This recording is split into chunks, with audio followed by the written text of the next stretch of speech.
नांदगाव खंडेश्वर तालुक्यातील पिंपळगाव निपाणी ते माडेगाव रस्ता गेल्या अनेक वर्षापासून पूर्णतः खड्डेमय झाला असून पायदळ चालणेही या रस्त्याने कठीण झाले आहे। गेल्या 10 वर्षापासून एकही लोकप्रतिनिधी या गावाकडे फिरकलेले नाही। निवडणुका आल्या की या गावात मत मागायला येतात, अनेक आश्वासनेही देतात, मात्र हा रस्ता काही या लोकप्रतिनिधींना दिसत नाही का, अशी खंत ग्रामवासियांनी व्यक्त केली।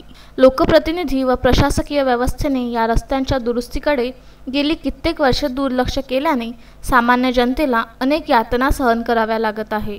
माडेगाव वासियांना प्रत्येक कामासाठी पिंपळगावला यावं लागत असल्याने नाहक त्रास त्यांना सहन करावा लागतो। मागील 10 वर्षापासून लोकप्रतिनिधी कानाडोळा करत असल्यानेच नागरिकांकडून संताप व्यक्त होत आहे।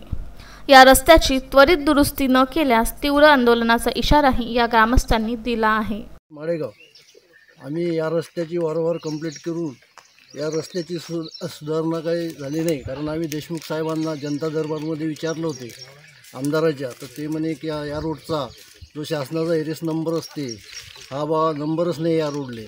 आम्ही त्यांना म्हटलं की 15 ते 20 वर्षापूर्वी डांबरीकरण झालेलं आहे, हा कोण्या दानशुरांनी केलेला आहे का, हा शासनानेच केलेला आहे, त्याचा नंबर कसा गायब होईल।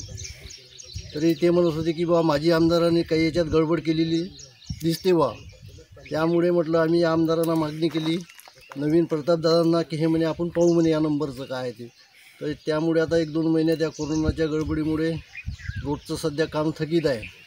त्यामुळे आमची अशी अपेक्षा आहे की या नवीन म्हणजे प्रतापदादांनी आमच्या रोडच्या इकडे लक्ष देऊन हा रोड पूर्णतः करण्यात यावा अशी आमची विनंती आहे। संदेश ढोके, विदर्भ न्यूज, पिंपळगाव निपाणी।